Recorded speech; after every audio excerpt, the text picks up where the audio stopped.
Assalamualaikum warahmatullahi wabarakatuh dan selamat sejahtera saya ucapkan kepada Puan Sheila Devi, anak perempuan Vera Sami, selaku saya punya pensyarah bagi subjek EDUP 3143 Sosiologi dalam Pendidikan.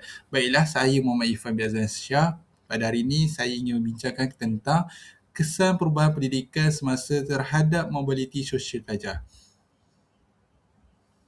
Baiklah, sebelum kita mendalami lebih lanjut, lebih baik kita mengetahui dahulu definisi mobiliti. Terdapat dua perkara di dalam mobiliti, iaitu yang pertama adalah mobiliti vertikal dan yang kedua adalah mobiliti horizontal. Baiklah, yang pertama, mobiliti vertikal adalah pergerakan naik atau turun merentas kelas sosioekonomi. Contohnya, golongan B40, M40 dan T20. Seterusnya, mobiliti horizontal, iaitu peralihan peranan atau pekerjaan tanpa perubahan status kelas sosial. Pendidikan berfungsi sebagai enjin utama yang memacu pergerakan status sosioekonomi individu, mewujudkan masyarakat yang sedar akan struktur kelas sosial.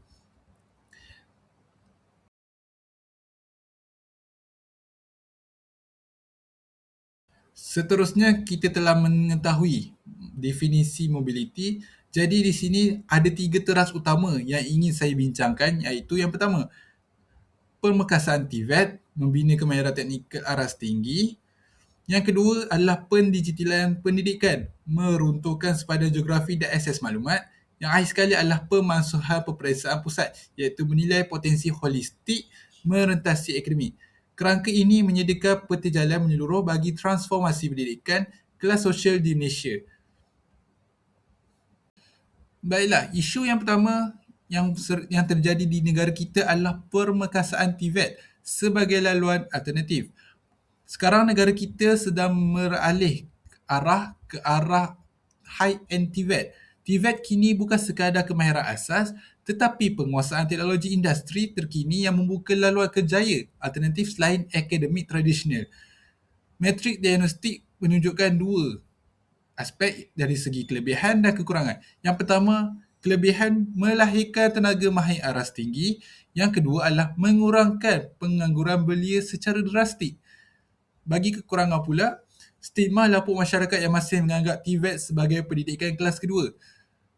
Kalau kita lihat pada masa kini, graduan TVET sering dipandang enteng kerana mereka ni dipandang, oh, golongan ini tidak pandai ataupun tidak berpendidikan. Tetapi mengikuti arus perkembangan dunia, golongan-golongan TVET ini amat diperlukan di dalam kawasan industri bagi menerajui sesuatu teknologi dan sesuatu perniagaan. Jadi, bagi saya, TVET ini adalah satu kelebihan yang baik pada negara kita kerana negara kita memerlukan lebih ramai lagi graduan-graduan yang berkemahiran tinggi. Seterusnya, dinamik TVET dalam sektor kritikal. Sektor strategik fokus kepada industri bernilai tinggi seperti minyak dan gas dan aerogasa. Seperti kita tahu, negara kita adalah pengeluar minyak dan kita mempunyai sebuah syarikat yang menguruskan minyak yang terkemuka di dunia, iaitu Petronas. Seterusnya, sasaran negara mensasarkan sekurang-kurangnya 35% tenaga kerja mahir nasional. Akhir sekali adalah ekonomi individu.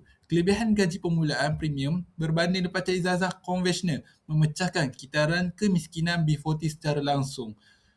Kekangan operasi. Kos latihan dan penyediaan infrastruktur berteknologi tinggi memerlukan peruntukan kewangan yang sangat besar. Baiklah, seperti kita tahu, kekangan operasi tersebut memerlukan kos operasi yang sangat besar untuk membeli teknologi dan mesin-mesin yang semakin moden, semakin hari semakin canggih.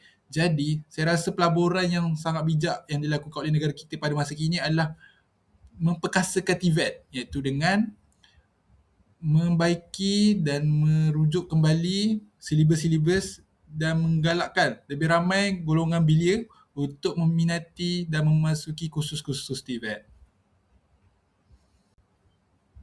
Kemudian, selepas kita telah merancang untuk negara kita memperkasakan TVET, mesti ada halangan yang harus kita lalui. Yang pertama adalah pakar industri. Kekurangan kepakaran pengajar langsung dari industri dan pelibatan sektor swasta yang terhad. Yang kedua, ketahanan silibus. Evolusi teknologi menuntut silibus sentiasa dikemaskini bagi menutupi kekurangannya. Namun, ia menjamin laluan kerjaya yang jelas. Akhir sekali adalah perubahan paradigma. Keperluan mendesak untuk mengubah persepsi sosiologi daripada kelas pekerja Kuala Biru kepada kelas pakar teknikal. Baiklah, di negara kita sedang bergerak maju ke depan untuk menjadi sebuah negara yang maju. Tetapi kepakaran dalam bidang industri pada masa kini semakin berkurangan disebabkan ramai graduan-graduan kita yang lebih memilih untuk kerja di luar negara berbanding berkhidmat di dalam negara kita. Yang kedua, silibus. Silibus ini perlu dikemaskini setiap 5 tahun ataupun setiap 10 tahun agar memastikan silibus itu relevan terhadap generasi tersebut. Dan akhir sekali adalah perubahan paradigma. Masyarakat kita pada masa kini sering memandang tinggi kepada graduan-graduan akademik seperti lulusan ijazah, sarjana muda perubatan ataupun seumpamanya. Jadi golongan-golongan belia yang lepasan teknikal iaitu TVET ini sering dipandang rendah. Jadi ni mereka ni ramai golongan belia kurang minat untuk menyambung pelajaran di dalam bidang TVET. Seterusnya, impak makro, transformasi berasaskan kemahiran. Di dalam pembentangan ini menceritakan tentang kelebihan-kelebihan apabila TVET diperkasakan. Yang pertama, ekonomi. Transformasi drastik ekonomi negara berasaskan kepakaran teknikal tempatan. Yang kedua, keusahawanan. Melahirkan teknousahawanan, usahawan teknikal yang beralih daripada status pekerja kepada pemilik perniagaan. Akhir sekali adalah demografi pekerja. Mengurangkan kebergantungan sistemik terhadap pekerja asing mahir. Jadi, kelebihan-kelebihan pemekasan TVET ini dapat merubah mobiliti sosioekonomi sesebuah individu. Apabila seseorang individu itu rajin dan menganjurkan pelajaran dalam TVET, justru dia dapat meningkatkan lagi dia punya kemahiran dan dapat mengurangkan lagi kebergantungan dia terhadap pekerja-pekerja luar ataupun kepakaran luar. Baiklah, tanpa membuang masa, isu yang kedua adalah pendigitalan pendidikan era kecerdasan buatan iaitu AI. Dasar pendidikan digital dan AI. Integrasi AI dalam pemudahcaraan iaitu PDP. Matlamat utama, demokratisasi maklumat di mana pelajar luar bandar mendapat akses setara dengan pelajar bandar. Metrik diagnostik menunjukkan kelebihan akses maklumat global yang tidak terhad melahirkan generasi digital natif. Kekurangannya pula peningkatan ancaman kelompangan keselamatan cyber. AI ini memberi kelebihan yang banyak di dalam pendidikan pada masa kini kerana masyarakat di luar bandar sekiranya ingin mencari maklumat tidak lagi perlu bersusah payah mencari maklumat di Google. Sekarang kita ada AI yang banyak macam-macam. Kita ada AI untuk buat video, AI untuk buat research dan sebagainya. Jadi, masyarakat perlu bijak dalam memilih AI supaya hasil yang optimum dapat dihasilkan, justru dapat menyelesaikan masalah setiap individu. Seterusnya, ekosistem hybrid dan personalisasi delima. Untuk pengetahuan semua, setiap pelajar yang berada di Malaysia, yang berada di bawah Kementerian Pendidikan Malaysia akan mendapat satu email yang berdaftar iaitu email MOE Delima. Di dalam MOE Delima ini terdapat pelbagai AI yang boleh kita gunakan. Justru dia dapat membantu kita untuk macam saya seorang pendidik untuk meningkatkan lagi kemahiran atau pemikiran bagi untuk melaksanakan sesebuah PDP. Yang pertama, ekosistem PDP. Penggunaan portal Delima merapatkan jurang informasi melalui pembelajaran teradun iaitu hybrid. Risiko utama adalah keletihan skrin dalam kalangan pelajar. Yalah, bila kita selalu melihat skrin, mata kita akan kekurangan air dan menyebabkan mata kita akan letih. Seterusnya, pasaran global. Persediaan bakat tempatan untuk menembusi pasaran gig ekonomi dan pekerjaan berpendapatan tinggi tanpa sepadan negara.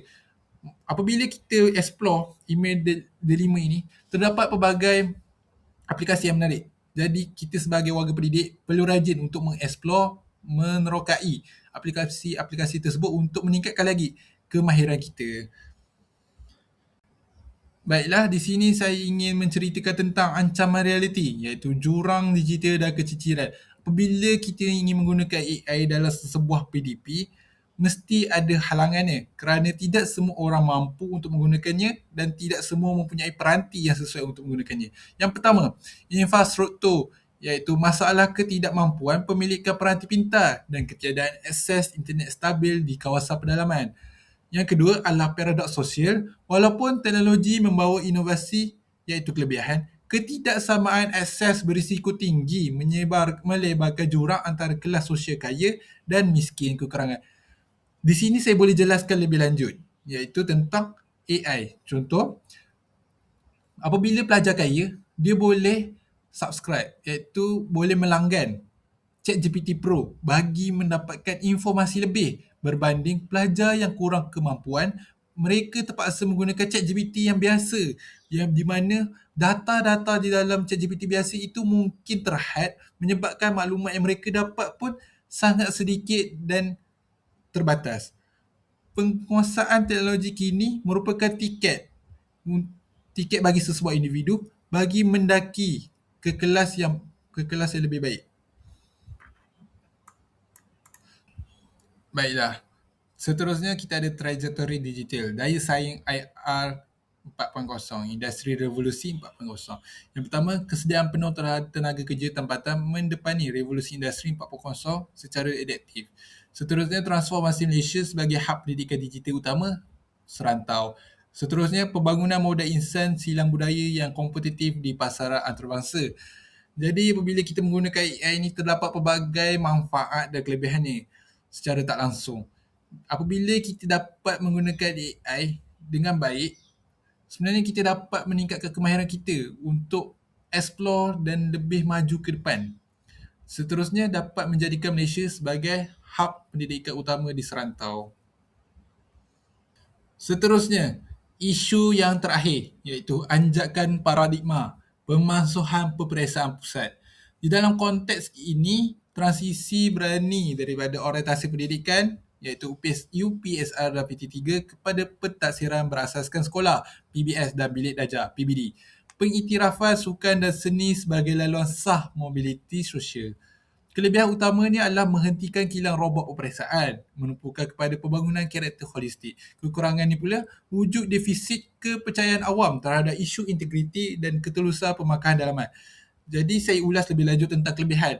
Apabila orientasi peperiksaan masih dilaksanakan, pelajar lebih sering untuk menghafal jawapan, menghafal kandungan-kandungan di dalam buku teks bagi menjawab peperiksaan tersebut. Tetapi pada masa kini, apabila peperiksaan tidak lagi ada dan telah berlakunya pemansuhan, PBS dan PBD yang mengambil alih justru dapat menilai perkembangan holistik setiap individu di sekolah.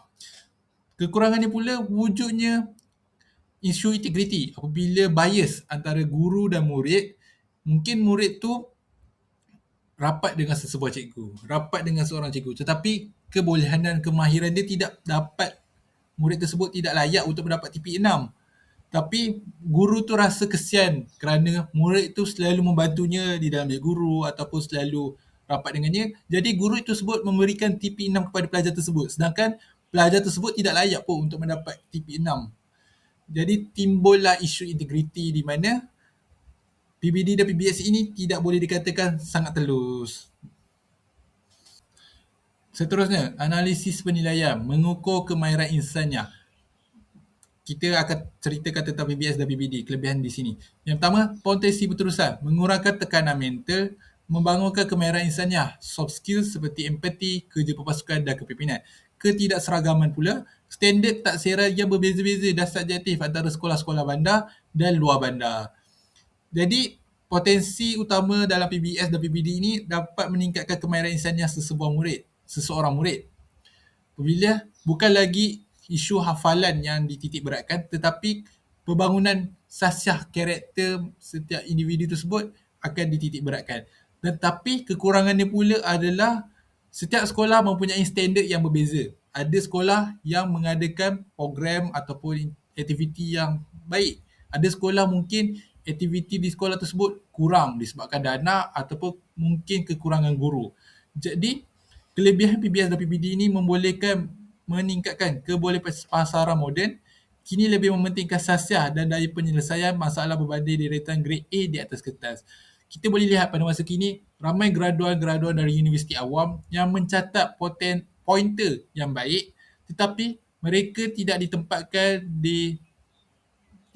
didapatkan tempat di sektor pekerjaan kerana mereka hanya bijak di atas kertas tetapi tidak mempunyai soft skill seperti pengurusan masa, kebolehan bercakap di khalayak ramai, tidak pandai menggunakan aplikasi-aplikasi seperti Microsoft Excel, Microsoft PowerPoint atau Microsoft Word. Jadinya pihak swasta enggan mengambil mereka kerana mereka hanya bijak di atas kertas dan tidak dapat mampu menyelesaikan masalah dunia sebenar.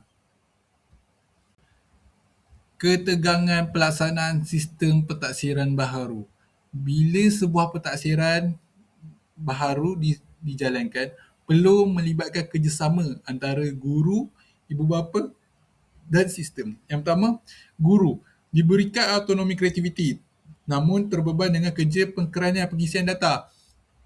Untuk makluman semua, ramai guru-guru yang pencen pada masa kini terbeban dan mereka menyatakan bahawa kerja pekeranian pengisian data itu membuatkan mereka ingin pencen lebih awal. Kerana kerja hakiki seorang guru adalah untuk mengajar, tetapi kini guru terpaksa membahagikan masa antara mengajar dan mengisi maklumat-maklumat data pelajar. Yang kedua, ibu bapa, keraguan skeptikal terhadap kualiti pencapaian anak-anak tanpa grade berpusat. Bagi isu ibu bapa pula, mereka tidak dapat faham sistem yang sedang dilaksanakan oleh pihak kerajaan, iaitu tahap penguasaan 1 hingga tahap penguasaan 6. Jadi, mereka tidak faham macam mana guru menilai anaknya berdasarkan tipi-tipi ini.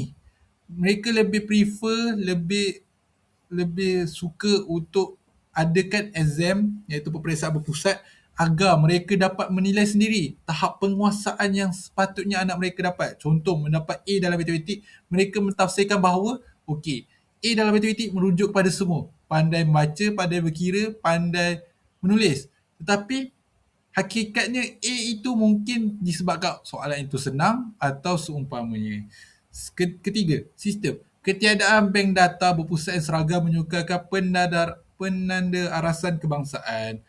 Bila kita lihat guru yang memberi markah untuk PBS dan PBD, pihak sekolah ataupun JPN ataupun PPD tidak dapat menentukan standard yang sebenar kerana sebuah sekolah ditentukan oleh guru besar. Mungkin sekolah itu mempunyai aktiviti yang kurang. Jadi guru besar terpaksa akur, oh sekolah ni hanya mampu dapat buat sampai TP4. Mungkin. Jadi risiko penurunan kualiti akademik jika pelaksanaan tidak dipantau rapi secara struktur. Jadi kerajaan pada masa kini perlu meneliti semula sistem PBS dan PBD ini kerana tiada standard yang khas yang membolehkan ibu bapa percaya kepada sistem ini. Seterusnya, impak jangka panjang, evolusi kognitif pelajar. Bagi sebuah sistem baharu ini, sudah dikaji oleh ramai pakar. Jadi sebenarnya ibu bapa melihat kepada jangka pendek kerana mereka melihat kepada grade atas kertas semata-mata. Sebenarnya sistem penilaian holistik ini lebih baik kerana dia merupakan evolusi kognitif pelajar bagi jangka masa panjang. Yang pertama, antara dia adalah penghafal, peralihan budaya ketaatan menghafal nota. Jadi pada generasi pada masa kini, bukan lagi setakat menghafal nota, tetapi mereka mula mengaplikasikan pemikiran kritis kebat di dalam kehidupan seharian. Seterusnya, menjadikan mereka warga global adaptif, melahirkan warga global inovatif, berdaya tahan dan sangat adaptif dengan perubahan landscape ekonomi yang ekstrim. Bila kita lihat balik 10 tahun yang lepas, saya sebagai seorang antara pelajar yang duduki UPSR, pada ketika itu tidak dapat banyak program-program yang melibatkan inovasi. Tetapi kalau pada masa kini, saya sebagai seorang guru pelatih, apabila saya pergi ke sekolah, saya melihat sebagai guru matematik, terdapat banyak program-program yang melibatkan inovasi, iaitu pembinaan robotik, pembinaan program melibatkan STEM. Justru saya melihat bahawa peminat penilaian karakter secara holistik ni lebih baik berbanding peperiksaan berpusat. Baiklah, di sini saya ingin menjelaskan tentang pembuktian data kebolehpasaran sebagai bukti mobiliti. Kalau kita lihat pada graf yang disediakan oleh Kementerian Pendidikan Tinggi Malaysia 2023, mencatatkan bahawa 92% graduan TVET mendapat kerja yang baik berbanding 78% graduan akademik konvensional. Graf ini memaparkan graduan kemahiran mendominasi kadar kebolehpasaran pekerjaan. Dasar ini bukan lagi sekadar teori tetapi strategi data driven iaitu berpandukan fakta. Jadi kita boleh lihat bahawa dunia kita semakin hari semakin bergerak dengan pantas. Jadi secara tak langsung kita sebagai individu perlu mengikuti arus perkembangan masa kini bagi agar tidak ketinggalan. Justru kalau contoh kita lihat graduan akademik ini, ramai orang sudah tidak berminat untuk belajar dalam bidang STEM. Kerana apa? Kerana susah dan tidak dapat tempat bekerja yang baik. Mungkin gaji mereka rendah. Jadi macam saya sendiri adalah lepasan SPM bagi science stream, belajar biologi, kimia, fizik dan MAT. Tetapi hanya MAT je yang digunakan pada masa kini kerana saya adalah guru pelatih matematik. Jadi fungsi belajar bio, kimia, fizik tu kurang nampak. Macam tu. Saya percaya kepada rezeki. Seterusnya kita ada intervensi sistemik iaitu merapatkan jurang kelas. Ini antara cadangan lah untuk pihak kerajaan untuk tambah baik sistem yang sedia ada. Yang pertama adalah subsidi dan equity. Pemberian subsidi peranti, pintar berterusan dan internet percuma tanpa had khusus untuk golongan B40 bagi mengelakkan keciciran digital. Yang seterusnya, penyelarasan standard. Pewujudan sebuah badan moderasi bebas untuk menyelaraskan standard penilaian PBS meretasi zon geografi. Kita ada Lembaga Peperiksaan Malaysia. Justru pihak kerajaan perlu menambah baik lembaga tersebut bagi mereka ni dapat menyediakan satu penyelarasan standard yang baiklah untuk negara kita. Keadilan sosial dalam pendidikan tidak bermaksud memberi benda yang sama tetapi menyediakan akses yang adil kepada semua kelas masyarakat. Sebenarnya kalau kita teliti lebih baik, lebih lanjut, sebenarnya apa dasar yang sedang kerajaan kita lakukan ini adalah tentang sangat baik kerana dia menjamin kestabilan sosioekonomi dan kemasan panjang. Yang pertama adalah kemahiran TVET, yang kedua adalah kefasihan digital, yang ketiga adalah karakter holistik PBS. Memang secara teorinya memerlukan dana yang besar, memerlukan pelaburan yang sangat besar. Tetapi hasilnya percayalah, dalam 10 atau 20 tahun akan ke hadapan negara kita akan menjadi sebuah negara yang maju. Kerana perubahan dasar pendidikan semasa bukan sekadar pertukaran silibus. Ia adalah campur tangan sosiologi yang disengajakan untuk mencapai kesamaan sosial. Pendidikan kekal sebagai pelaburan paling mutlak untuk menembusi siling kaca mobiliti sosial. Jadi saya suka nak cerita tentang kalau kita lihat pada masa kini, hampir semua masyarakat sudah mampu untuk membeli telefon pintar, sudah mampu untuk membeli sebuah kereta. Kalau kita lihat 20 tahun yang lepas, sebuah isi keluarga mungkin tak mampu pun untuk membeli sebuah kereta ataupun nak membeli makanan untuk sebuah keluarga kerana pendidikan lah yang menyebabkan seseorang mobiliti sosial itu meningkat. Baiklah, kita pun telah sampai ke penghujung rancangan kita. Di sini saya sertakan senarai rujukan yang saya gunakan di dalam pembentukan slide ini. Seterusnya, sekiranya anda yang sebagai seorang pendengar mempunyai soalan, boleh ajukan di dalam ruang komen. InsyaAllah saya akan menjawab soalan anda dengan lebih baik. Sekian, itu sahaja daripada saya. Assalamualaikum warahmatullahi wabarakatuh. Sekian, terima kasih.